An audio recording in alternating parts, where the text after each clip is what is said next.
This is the Milo Beasley Show. This is the Milo Beasley Show. There's only one thing you need to know. This is the Milo Beasley Show. And now, here's your host, Milo Beasley. And welcome to the Milo Beasley Show. Dude, we have a good one for you today. I've had so many of my past friends on, and this is going to be the first time since the reboot, since the new year, that I've had a former tag team partner on the show. So please help me welcome at this time, KiLynn King. How are you doing? I'm good. How are you, man? It's been a while since I've seen you. Oh my gosh, yeah. We had Kenny King on last week. Kenny King on, and now you got a theme going. No relation, right? I don't think so. Could be. If there is relation, my parents kept me far away.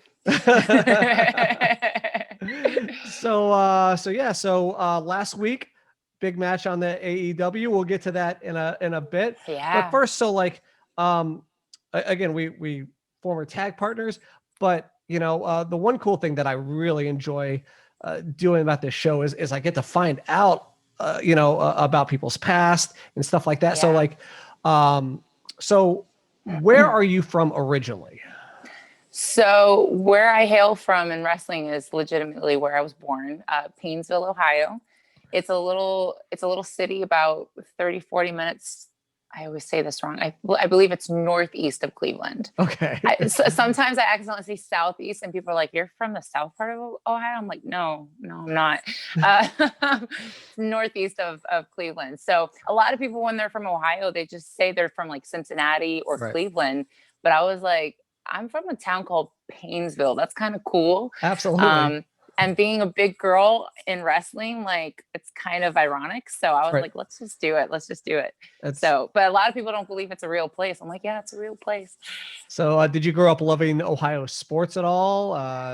Oh gosh. Well, I mean, obviously, like, born, raised in Ohio, I'm going to cheer for my Ohio teams, but my correlation to Ohio sports is just always seeing my dad angry, because he would always be like, I think the Browns have it this year.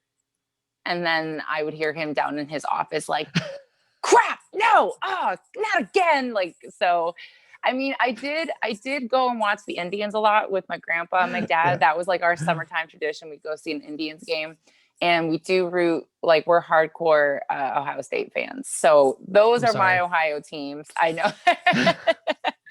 Those are my Ohio teams. Browns and Cavs, I never really got into it. I was a fan of the Cavs for a little while. And then after LeBron, let me guess, when they had time, LeBron, right? Yeah, No, after he left. No. See, after he left, people I remember people burning his jerseys and all that stuff. And then when he came back, those same people were like, "Oh, LeBron, that's my bro." Like, I never had a doubt. I'm like, all right, I'm done with you guys. So nothing against LeBron James. It's just when all that stuff happened, I kind of lost interest in the Cavs. I was like, y'all are a bunch of hypocrites. All right, never mind. So did you start training up there, or did you train when you were in Florida to wrestle? Wrestling wise, it wasn't until I moved to Florida. When I was in Ohio, I mean, growing up, I played any sport I could get my hands on. I had 5 brothers. So growing up, growing up, it was just like whatever they did, I kind of did. And they were always getting their hands on something. So when I got to that age, I was just like, all right, let me do it too. And I always enjoyed the athleticism. I always enjoyed working out, but I never found like that sport that made me like want to go the extra mile kind of thing until wrestling. So I did any sport I could get my hands on. And then when I was in college, around, I think it was like 18 or 19, I got into martial arts, and I did that for like 6 years. It was a style called Kwamokan karate. So I studied under this amazing man, Larry Sheehan Feldman. So I did that for about 6 years. And then in between all of that, I did a lot of theater and dance and stuff like that. So everything I needed was kind of like tying in together. And then finally one day I was just like, I got to stop daydreaming about wrestling and do it. And then as soon as I had that thought, my immediate instinct was, I need to move to Florida. And sure enough, I moved to Florida. Yeah, I moved to Florida, and like not even a month later, I was at Team 3D Academy. It was crazy how it happened. So it was like, as soon as I made the move, Destiny was like, all right, good. You listen to us. Now here you go. It's interesting that you decided that like Florida was the place to go. Was it because of NXT and TNA and all these companies being here, or was it because you had heard about, like 3D having a school and stuff like that? I actually didn't know 3D existed. Oh. I would definitely say it was probably the Performance Center.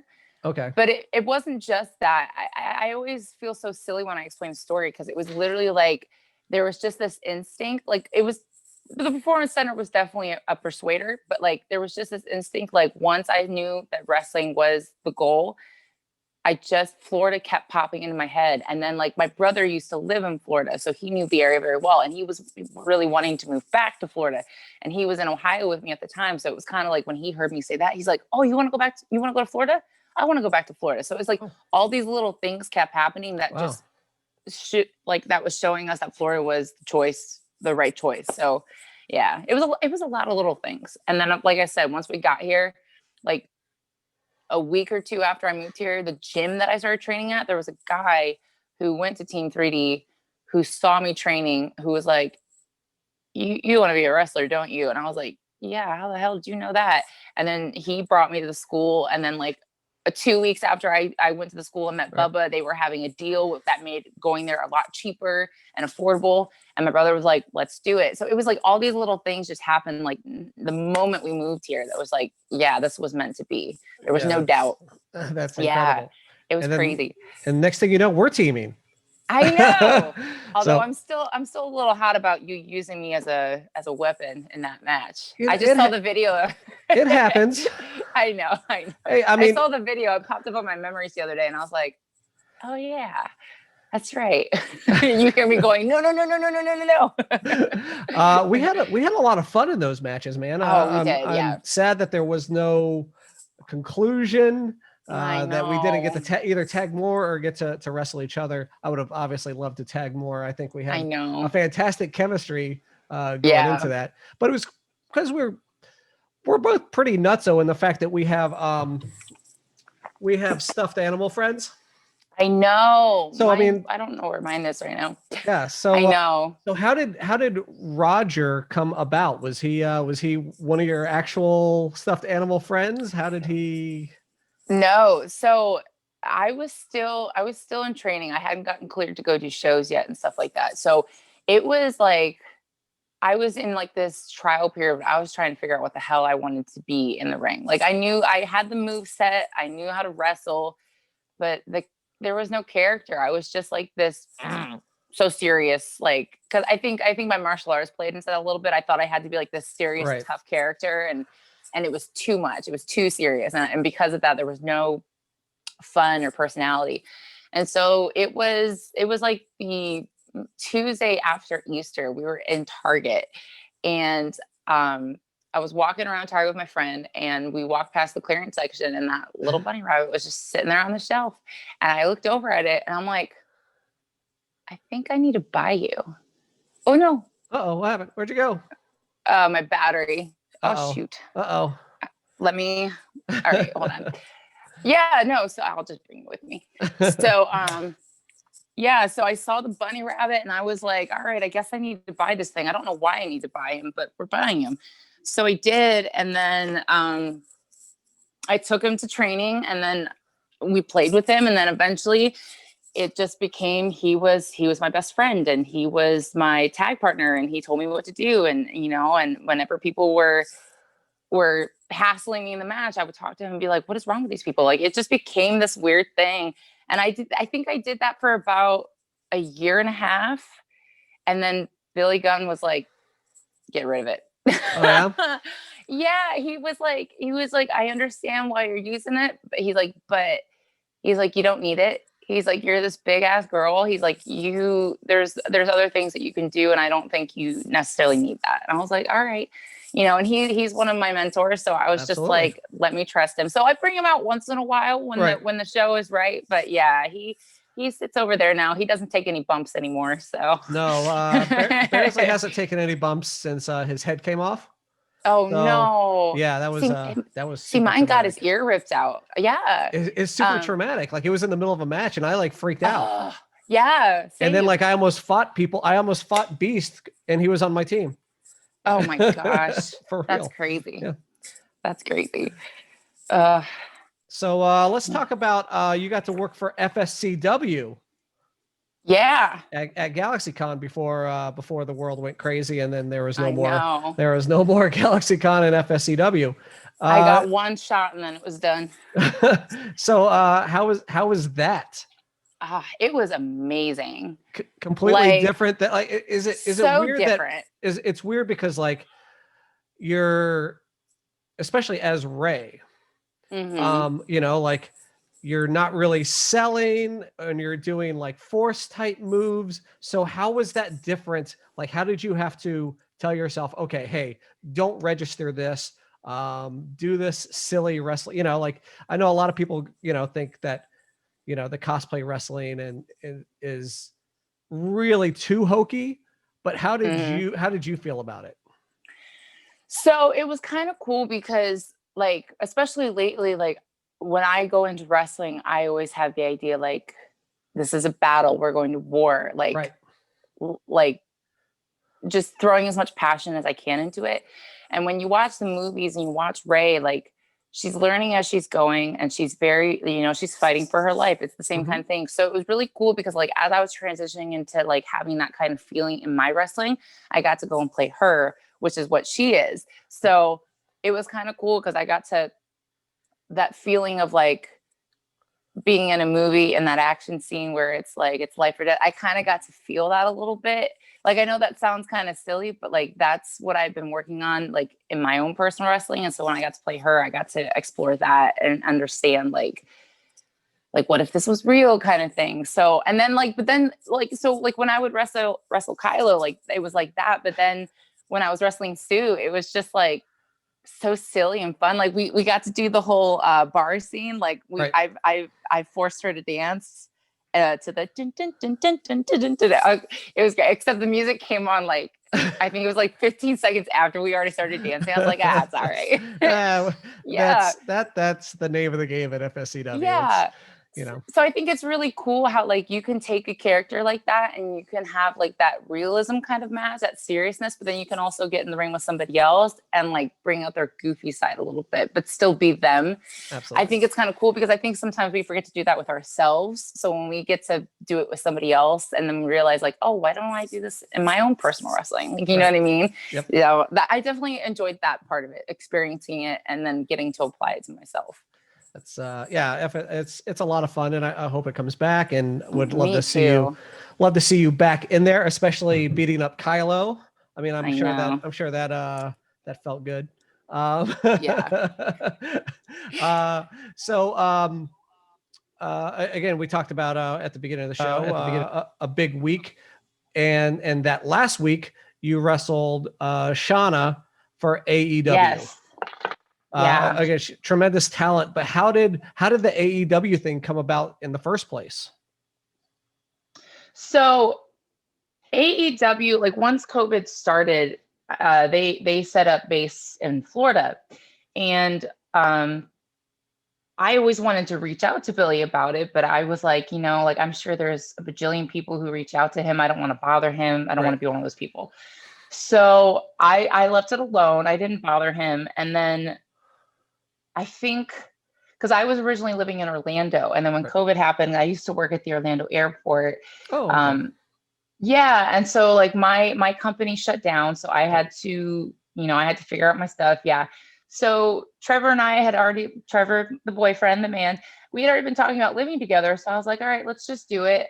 So I moved to South Florida, the opposite end, and then not even a week after I moved, Billy texted me and was like, hey, where the hell have you been? Like, we're in Florida, you know that, right? And I was like, yeah, but I figured with COVID, you guys weren't bringing in new people. He's like, no, you're fine. You just have to get tested. Just here, I'm going to send you all this information. Be here next week. And I was like, oh, cool. And then it hit me. I'm like, really, universe, the week after I move further away from Jacksonville is when you want me to start making that drive. At least it's a So, straight drive up, like a straight drive up yes. 95, right? So, but Yeah. man, so how long is that drive from South Florida all the way up to Jacksonville? From where I live, it's about 5 hours. Oh gosh. Yeah. That's brutal. Yeah. So But about, hey, I mean, that's wrestling, right? Yeah, but I mean, I got there. I didn't expect anything when I got there. I was so nervous. I was like, well, this is it. This is what I find out if I've got what it takes. Right. And everybody there was so incredibly nice. I remember the first day, like I was just standing to myself, being very, very quiet, and Sunny Kiss came up to me and was like, "Girl, welcome. We're so happy you're here. Like, calm down, have fun." Like, I was like, "Oh, okay, cool." And then and then that night I got to wrestle Penelope Ford, and that was so awesome. She's the coolest person ever. So, and then ever since then they keep bringing me back. So I'm like, all right, hopefully this goes somewhere. But honestly, like, it's just getting to go there and wrestle the people I get to wrestle and train with the people I get to train with. Like, Right. just like, I mean, let's think about this. Right now, I get to cycle between training with Billy Gunn, Gangrel, and Dustin Rhodes. Right. How cool is that? Right. Like, being able to pick every the week, brains is just pick amazing. their brains. Yeah. And then, of course, like the other number of people that are there, like I get to have conversations with Jerry Lynn sometimes, and like, Right. the The information oh my gosh, the information he gives me is just incredible. And then getting to bounce ideas off of Cody or everybody else there. It's just when I wrestled Swole, Dean Malenko was our coach. Oh wow. Okay. What? Yeah, so, like just getting to listen to his brain. It's so cool. Like I think sometimes I forget, and then like they come and they start talking to us, and like mid conversation I'll be like, holy crap, this is really cool.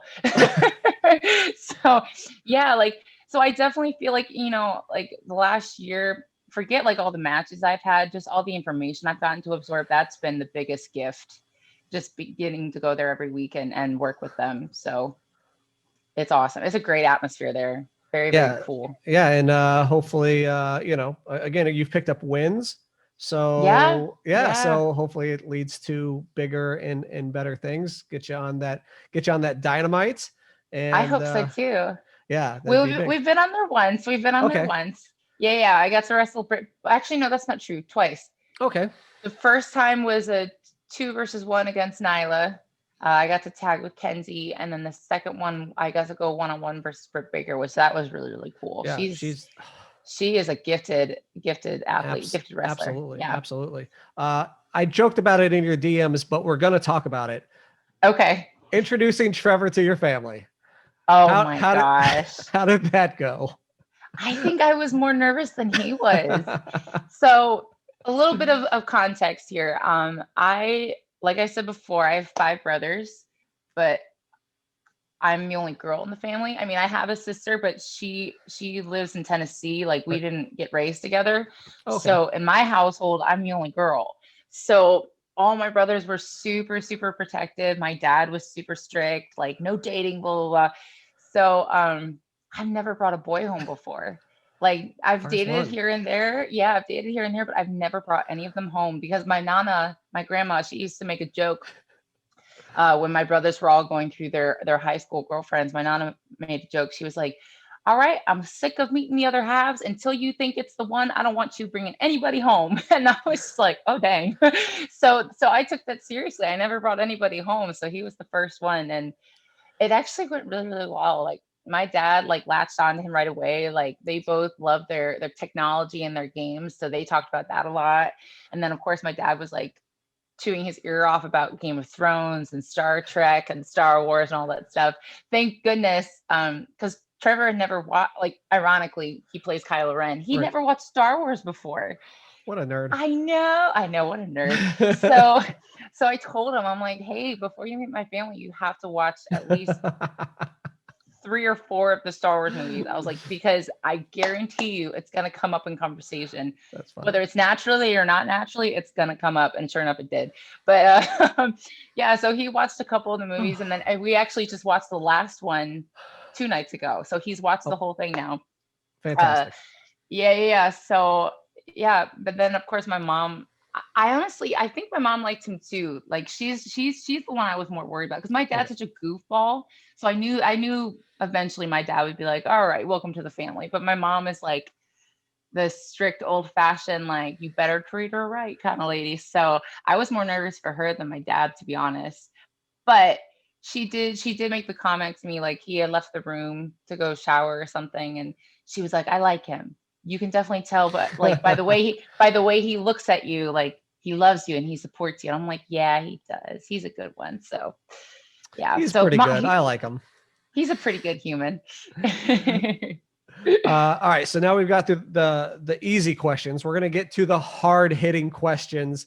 Those were the easy questions? This is a segment called the Milo Beasley FAQ, the frequently asked questions. So we had a segment that we had on my YouTube show called the hot tag. And then that kind of went silent. And then somebody else took the hot tag name. So I don't want to get to a battle there on the internets. So we're going to change it. So every guest that I have on will answer these frequently asked questions. Okay. All right. So number one. Sorry if I fail. Number one. First celebrity crush. Oh gosh. See, I told you. Those are the easy questions. I think it was Tom Welling. Okay. From when he was in Smallville. I think I had a few celebrity crushes before that, but that was like the first big one. Right. Like I thought he was just a babe. Like every time Smallville aired, I'm like, I can't miss it. Tom Welling, there he is. Like, oh, I thought he was just a hunk. Tom Welling, yeah. Question number 2. What is your guilty pleasure song? So like the song that maybe you should. So for instance, let me give you mine. Mine is Ashley Simpson's LOVE.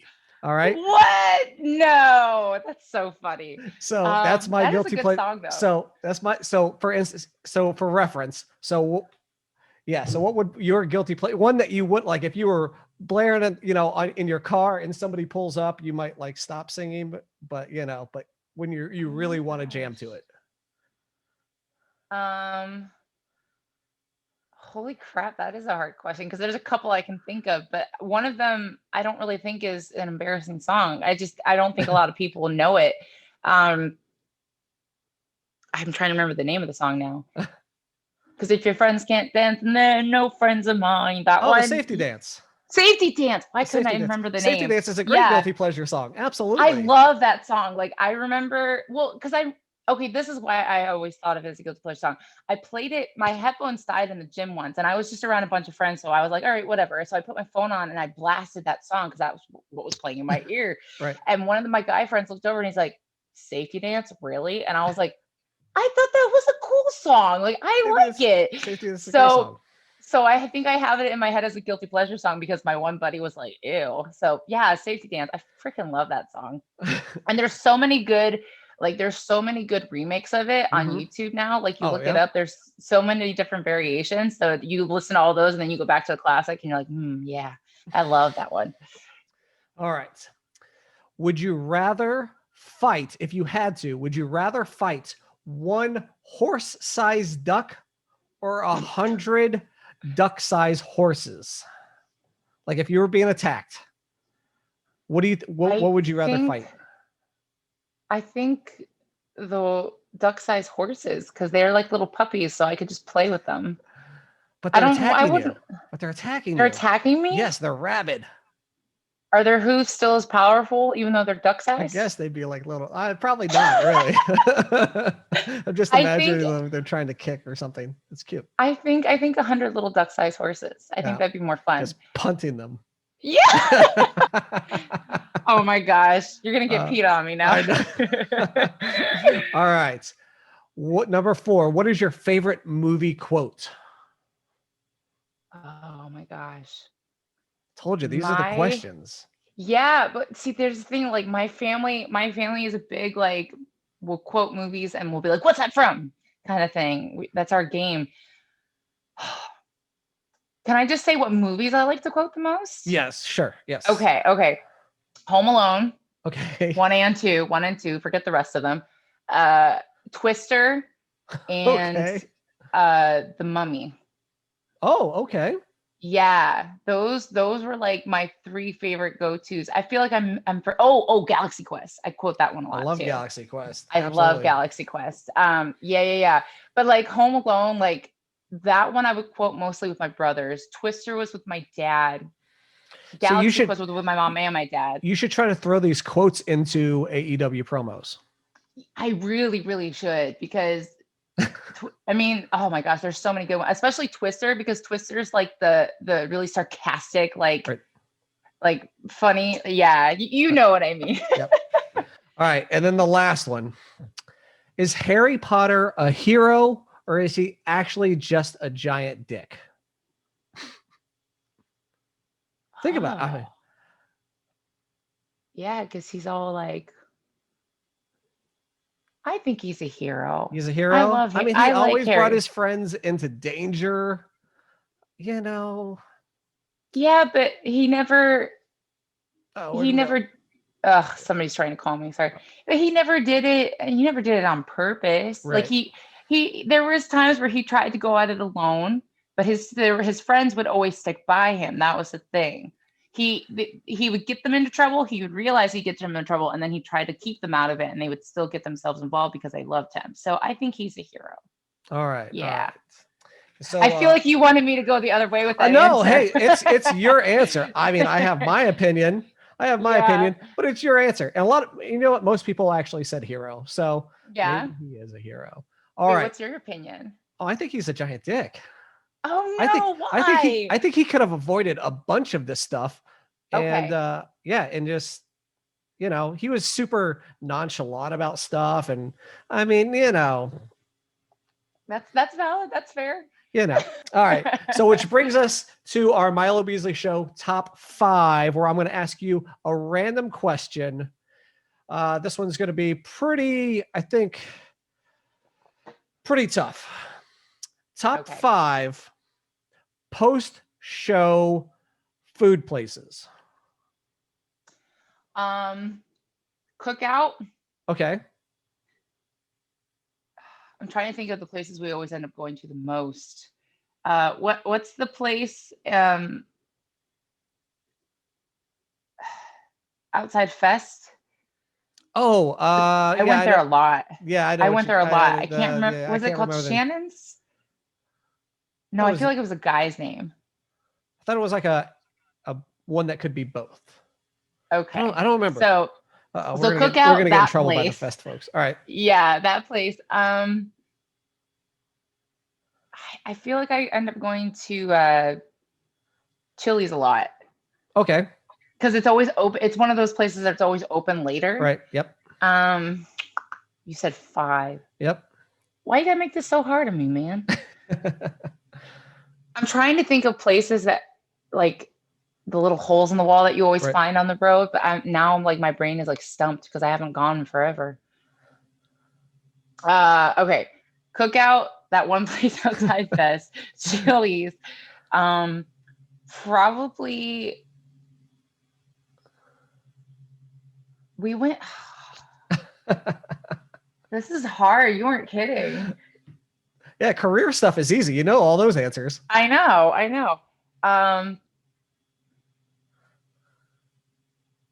Let's just say any bar that's open that has food. Right. Pretty much.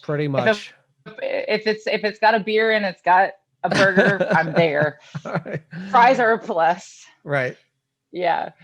All right, cool. So I'm so sorry. That was terrible. You know, the problem, so this is what I always get told, is the second we part ways, stuff is going to pop into your head and you're going to be like, oh, but then that one place, and then, you know, we always end up at Denny's, duh. Or, we always, you know, like anytime I ask a top 5 question and I part ways with somebody. I have gone to quite a few Denny's, especially like when we were in Miami for MLW, like we went there every night. So yeah, okay, that's the final one. So a bar with a burger and Denny's. That's 5. There we go. Thank you for the help. But you'll think, I guarantee you'll think of more. You'll be like, oh yeah, that place. Oh, so before we wrap up, where can folks find you on the social medias? All right, so I've made it pretty simple. Twitter at KiLynn King. Instagram at KiLynn King, and I do still have, excuse me, I do still have a Facebook, KiLynn King. But if y'all are a bunch of creepers, I'm gonna ignore you. So Don't be a creeper. Don't be a creeper. But yeah, at KiLynn King for all of it. Pretty simple. I keep everybody updated quite often. I post a lot of stuff to keep y'all involved. So if you follow me, I'll definitely be interacting with you guys. Awesome. And yeah, again, thank you very much for hanging out with me, and Thank congrats you. on all your success. I'm so happy for you, Thank you. and here's to even more. So Thank you. Hopefully we'll get to tagging together soon. I hope so. Yeah. And Roger and Bearsley can hang out some more. So thank you Reunite. very much for chatting. And yeah, so Kenny King last week, KiLynn King this week. Go back and check it out if you haven't already. Thank you for watching, and we'll see you next week. See you guys.